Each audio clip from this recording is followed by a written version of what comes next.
Hadisul awal, hadis yang pertama, innamal a'malu binniyat. Hadis ini berbicara tentang urgensi niat, bahwa niat itu penting dalam semua aspeknya.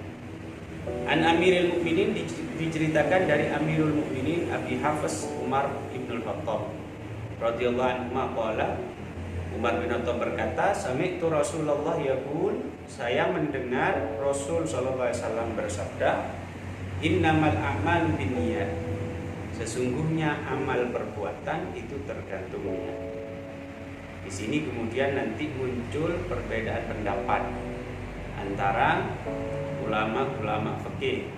Di antaranya adalah perbedaan pendapat antara Imam Abu Hanifah dengan 3 imam yang lain. Nanti akan kita bahas di belakang. Kita selesaikan dulu hadis. Wa inna likulli imri'in ma nawa, dan sesungguhnya bagi setiap orang adalah apa yang ia maksud atau apa yang ia niati. Faman kanat hijratu ilallah wa rasulih, barang siapa yang hijrahnya kepada Allah dan Rasul itu tujuannya adalah untuk Allah dan Rasul. Barang siapa yang hijrah ke Madinah, ya, hijrah ke Madinah itu tujuannya untuk Allah dan Rasul, fa hijratu ilallahi wa rasul, maka tentu hijrahnya sesuai dengan yang diniatkan, yaitu untuk Allah dan Rasul. Wa man kanat hijratu lidunya yusibuha, tapi siapa yang hijrah dari Mekah ke Madinah itu untuk kepentingan materi, untuk mencari keuntungan materi di Madinah, au imra'atin yang jiwa, atau untuk mencari wanita, mencari istri yang akan dinikahinya, fa hijratu ila ma hajara ilaihi, maka hijrahnya sesuai yang diniatkan orang. Ini hadis diriwayatkan di Sahih Bukhari dan Sahih Muslim. Ada beberapa hal yang perlu kita bahas dari hadis ini.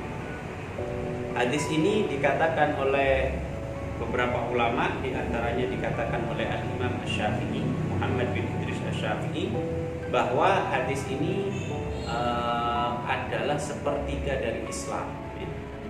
Mengapa dikatakan sepertiga dari Islam? Karena di dalam Islam secara global, secara umum yang dibahas itu adalah 3. Yang menjadi objek dari pembahasan itu ada 3. Yang pertama adalah hati, al-qalbun atau al-janan. Yang kedua adalah al-lisan, ucapan atau lidah kita ini, ucapan kita. Yang ketiga adalah al-arkan, amal perbuatan yang dilakukan dengan anggota tubuh yang lain, ya. Sehingga ada tiga unsur penting di dalam Islam yang dibahas itu. Sehingga kalau kemudian hadis ini membahas tentang niat, yang niat itu adalah pekerjaan hati, berarti itu kan sepertiga dari Islam. Lalu perlu kita pilah-pilah terkait penjelasan ulama tentang hadis ini. Ulama fikih punya kepentingan hadis ini dijadikan sebagai dasar hukum. Sementara ulama tasawuf itu punya kepentingan bagaimana orang itu beramal, kemudian amalnya diterima oleh Allah Subhanahu wa taala. Sehingga terkait diterima tidaknya itu adalah menjadi domain dari ulama-ulama tasawuf yang menjadikan dasar dari hadis ini. Sementara terkait sah tidaknya sebuah perbuatan, sebuah ibadah, itu menjadi domain dari ulama-ulama fikih. Oke, di dalam fikih kalau terkait ibadah itu sendiri, misalkan sholat, misalkan puasa, ya, misalkan haji, bayar zakat, terkait ibadah ini semua sepakat bahwa niat itu menjadi syarat sahnya, menjadi bagian penting dari ibadah. Dan itu semua madhab, 4 madhab, Al-Imam Abu Hanifah, Imam Malik, Imam Syafi'i, Imam Ahmad bin Hanbal. Tetapi ketika membahas tentang sarana atau sarana untuk melakukan ibadah, misal orang itu sholat itu ibadah murni, ibadah yang kita tuju, memang maksudah kalau di dalam kitab. Tapi kemudian orang itu kalau sholat dia harus suci dulu. Nah, untuk bersuci maka dia harus berwudu, atau kalau junub dia mandi janaban. Nah, sehingga posisinya wudu dan mandi janaban ini, mandi junub itu diposisikan oleh ulama sebagai wasail atau perantara atau sarana. Terkait hukum niat dalam sarana itu ada perbedaan pendapat. Al-Imam Abu Hanifah mengatakan bahwa ini niat di dalam wudu dan mandi junub itu hanya lil kamal, untuk kesempurnaan, bukan keabsahan. Artinya kalau orang itu berwudu tanpa niat itu sudah sah menurut Imam Abu Hanifah, tapi kurang sempurna.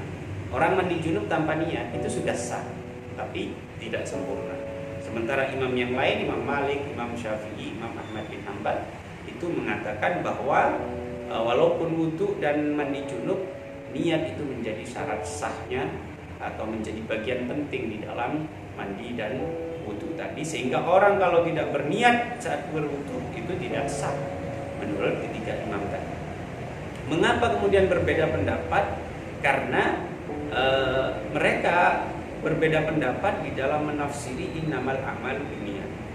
Al-Imam Abu Hanifah cenderung mengartikan innamal a'malu binniyat dengan artian innama kamalul a'mali binniyat. Sesungguhnya sempurnanya amal itu tergantung niat. Sementara tiga imam yang saya sebutkan tadi itu cenderung mengartikan innama sihhatul a'mali binniyat. Sesungguhnya sahnya amal itu tergantung niatnya.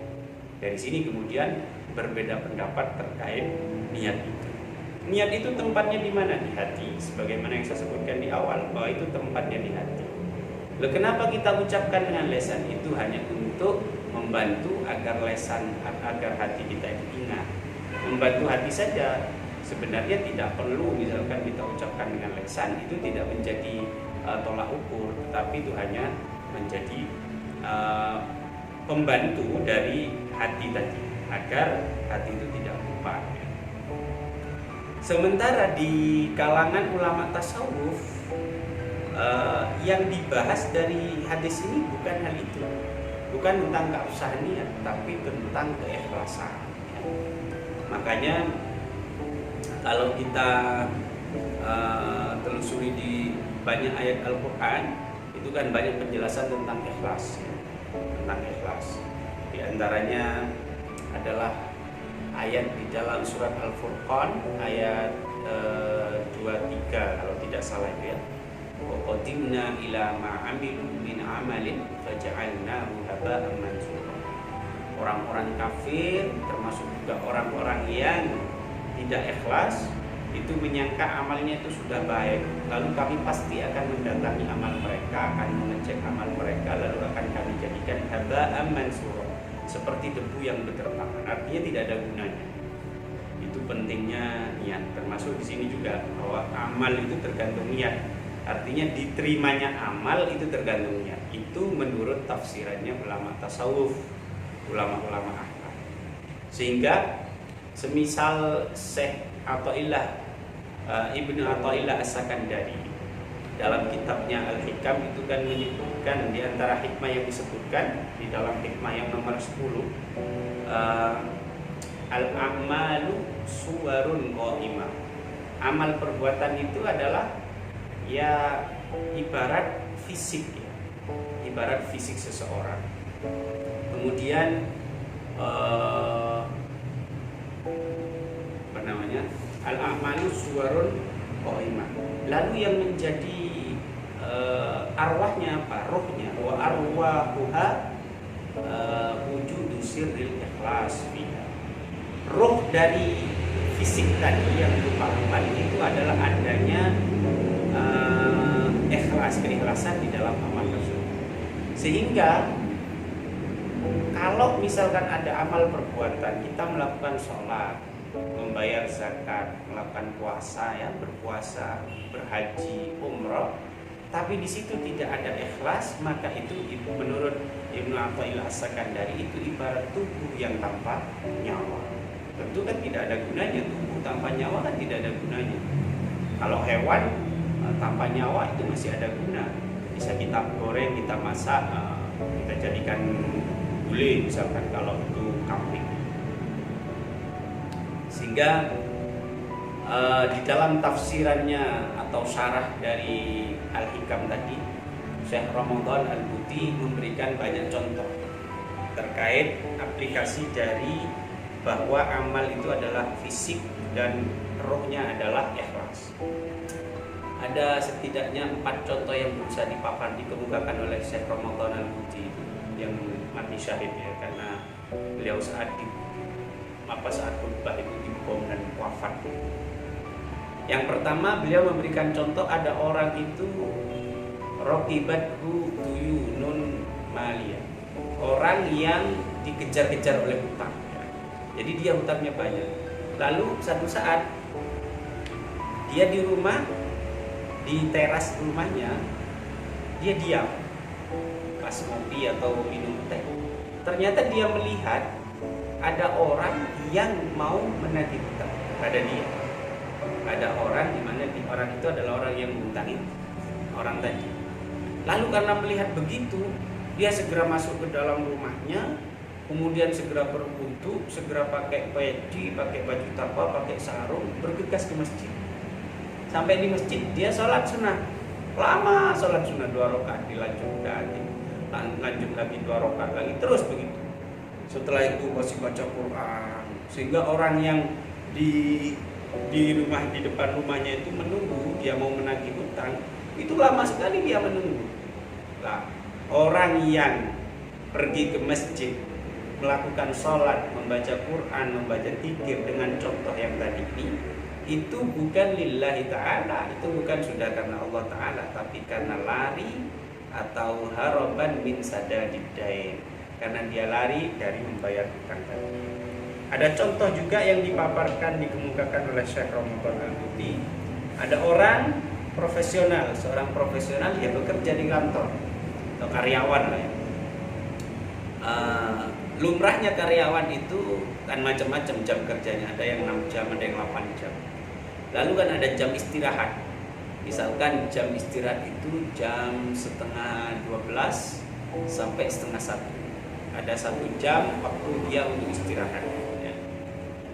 Lalu ketika setengah 12 dia segera bergegas ke masjid, berwudu kemudian bergegas ke masjid ya.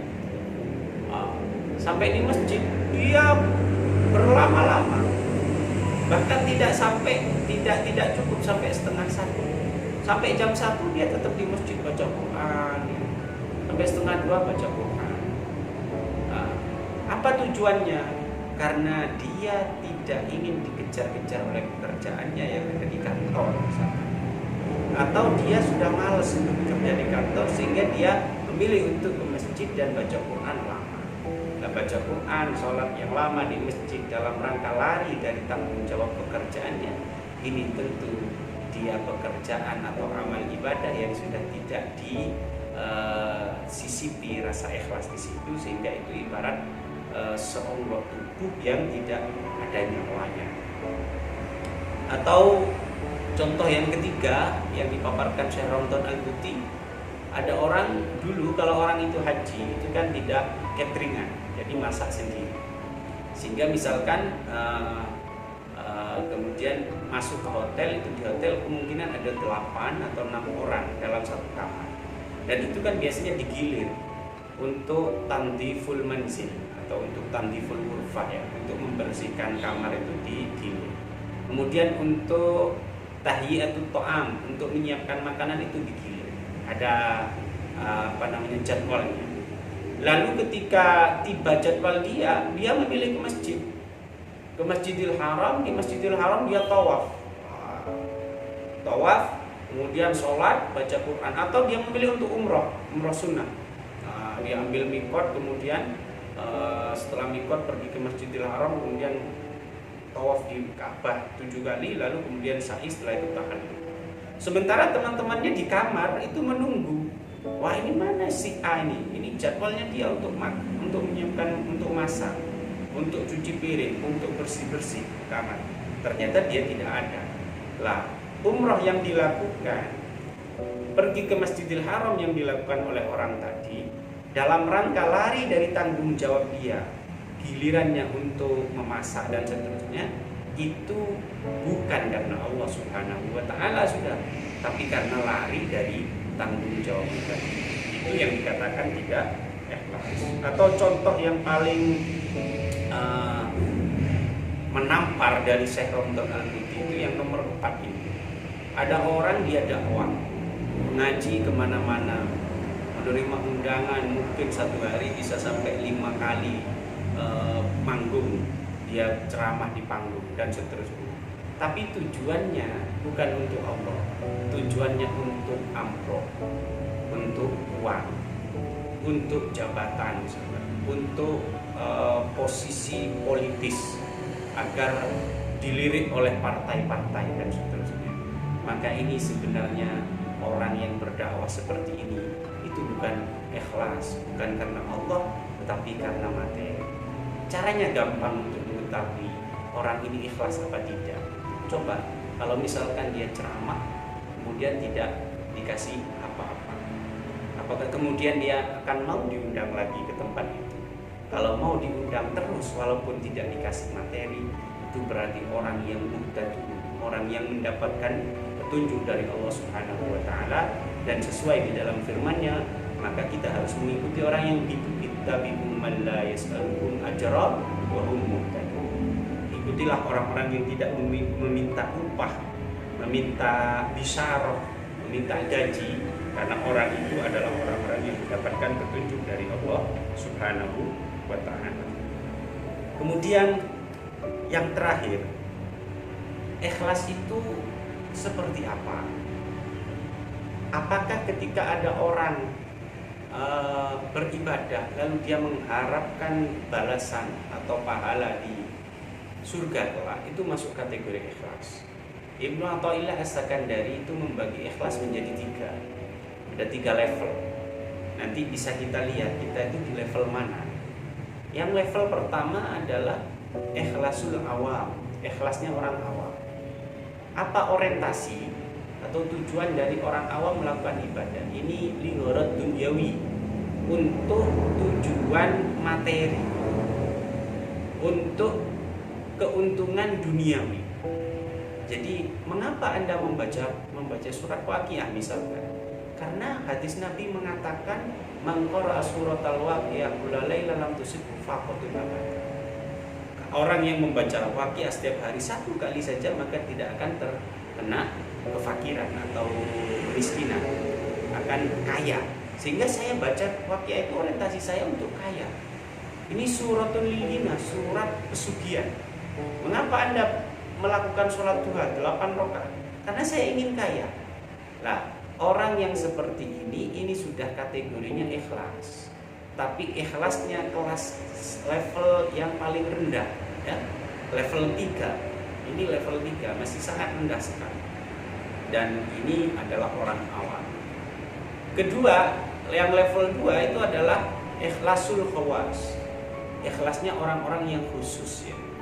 Orang yang khusus ini sudah tidak karena kepentingan atau keuntungan materi dunia, tapi sudah lebih naik lagi orientasinya. Orientasinya adalah mendapatkan keuntungan ukhrawi, akhirat. Mengapa Anda sholat? Ya karena saya biar tidak disiksa di neraka. Itu kan keuntungan bagi dirinya, tidak disiksa di neraka. Mengapa Anda sholat berjamaah? Karena nanti agar dapat pahala, kemudian saya dimasukkan ke surga. Masuk surga itu adalah orientasi ukhrawi, akhirat. Orang yang semacam ini levelnya masih level 2. Dia dikategorikan ikhlas. Cuma orang yang semacam ini masih dikritik oleh orang-orang yang khawasul khawas, yang level 1. Yang level 1 itu adalah khawasul khawas, ikhlasul khawasul khawas. Siapa mereka? Para nabi, para siddiqin, ya, para wali. Di antaranya adalah Rabi'ah Adawiyah. Apa tujuan ibadahnya? Tujuan ibadahnya adalah ridho Allah. Apakah untuk mencari surga? Tidak. Apakah agar terhindar dari neraka? Tidak. Apakah agar kaya, agar berwibawa? Tidak. Tujuannya adalah hanya murni melaksanakan perintah Allah, menjauhi perintah larangan Allah. Tujuannya agar dapat ridho dari Allah Subhanahu wa ta'ala. Makanya Rabi'ah Al-Adawiyah itu pernah dia mengatakan, Tuhan, kalau misalkan saya ini menyembah kamu, menyembah engkau karena takut neraka, masukkan saja saya ke neraka. Tuhan, kalau misalkan saya menyembah kamu, melakukan ibadah ini karena mengharap surga, tolong jangan kau ciptakan surga.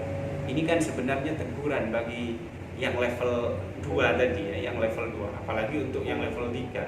Yang level 2 ditegur oleh Robi Adawi ya. Kalau Anda beribadah karena mengharapkan surga, karena takut neraka, pertanyaannya, kalau misalkan Allah tidak menciptakan neraka dan surga, apa kamu akan tetap menyembah Allah? Itu yang ingin disampaikan oleh Robi Adawi. Saya kira pertemuan yang pertama ini cukup demikian. Jadi hadis yang pertama ini tentang urgensi niat, juga tentang bagaimana tafsiran dari ulama fikih dan ulama tasawuf. Semoga bermanfaat. Assalamualaikum warahmatullahi wabarakatuh.